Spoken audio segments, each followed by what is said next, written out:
Assalamu alaikum. May peace be upon all of you, my fellow learners and professionals. This video is going to focus on, as you can see here, skills.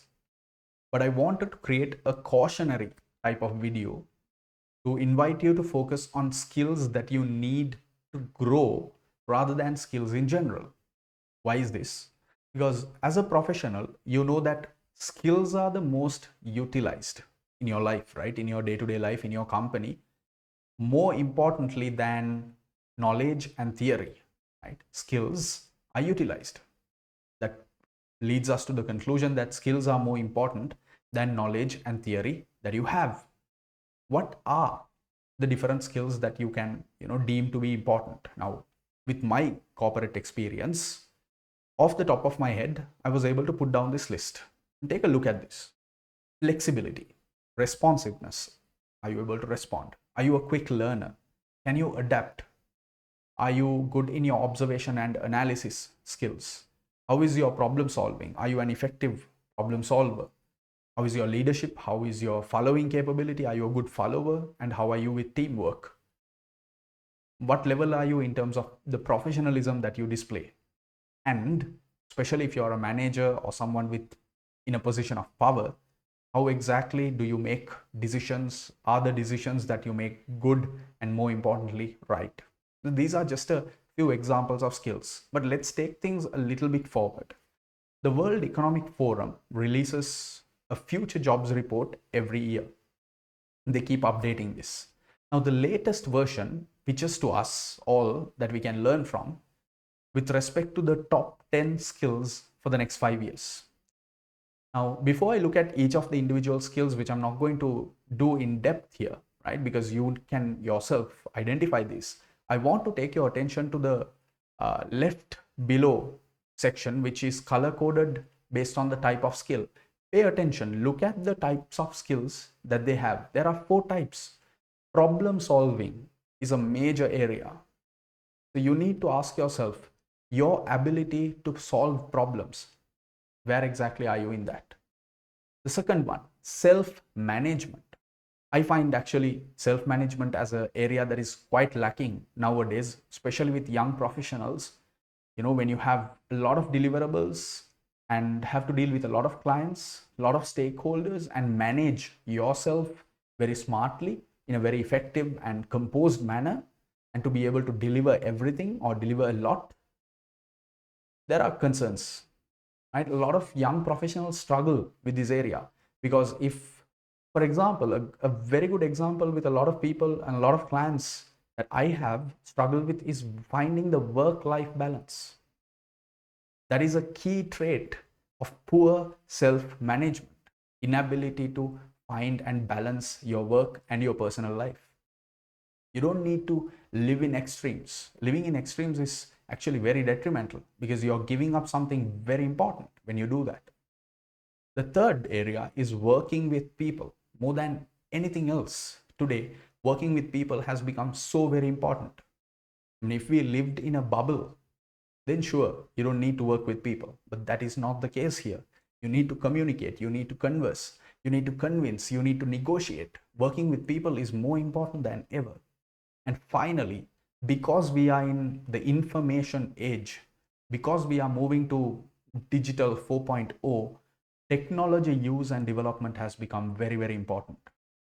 So from basic technological skills to advanced technological skills, the range is vast, but every professional is expected to have a good amount of technology use and development skills nowadays.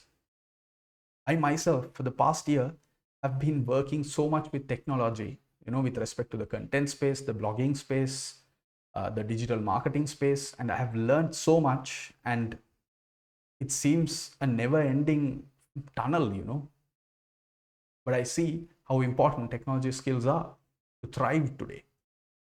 So under these 4 categories, the World Economic Forum is telling us that if you are a professional who wants to grow, if you have ambitions, if you have great aspirations, you need to be able to think analytically and innovate. And you have to be able to actively learn as things are going forward, actively learn, absorb and learn then and there. You need to have very unique learning strategies that are fit to you, that work for you. You need to be able to be a complex problem solver. You have to have critical thinking and analysis skills. You need to be creative, original, and be able to take the initiative when it's needed. You have to have or display good leadership skills and command positive social influence. Technology use, monitoring, and control is more important than ever. And one of the technical skills, the only technical skill that I see in these top 10 is technology design and programming. So if you're really not in that space, this might not be important for you. But if not, technology design itself, being at the front end of things, of design and development and programming, is an important skill today. Resilience, I talk a lot about resilience, well, a lot to my students. Stress tolerance and flexibility, reasoning, problem solving, and ideation. These are all very important skills. So if you are someone who wants to grow, you need to really ask yourself, how am I going to prioritize the skills I need to grow? How? Firstly, by understanding that competition is very, very high. If there's a promotion coming up in your company, there are 20 people in your company who are eyeing that, and there are 200 people outside your company who want to get into that position. Competition is severe. Population is very large, which automatically makes competition very severe.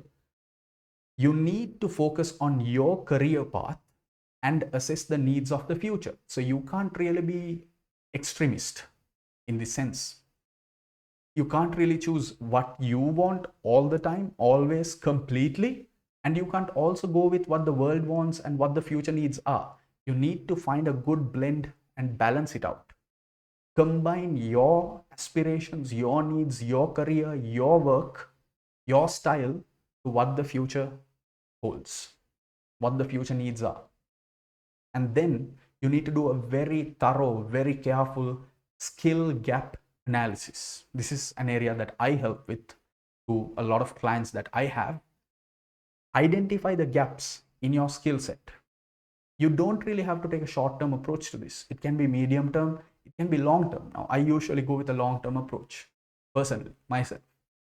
Then you need to choose the methods, the qualifications, the professional skills courses, the digital courses, the online courses, the Udemy courses, the Skillshare courses, whatever these that you undertake, they have to fill a gap.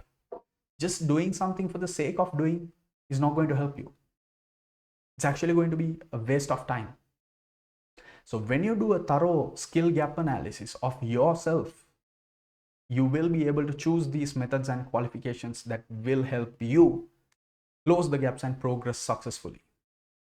And that is how you need to approach the skills, not in general, but the skills that you need to grow. I hope the video is helpful. I hope it orients your mind, orients your thinking to the right trajectory. As you know, I offer, or in fact, I'm informing you, if you're a new viewer, I offer career guidance and mentoring services. So if you're someone who is struggling with your career, you want to discuss certain challenges with respect to your CV, with respect to your applications, with respect to why you're not being able to command the kind of influence, why you have concerns with leadership, you have concerns with the skill set, you have concerns with the future trajectory you want to undertake, there are concerns, there are confusions in your mind, you want an honest opinion, you can work with me. Simply drop an email to the email address that you find in the video, or you can find it in the description section, and we can work together. So hope the video helped.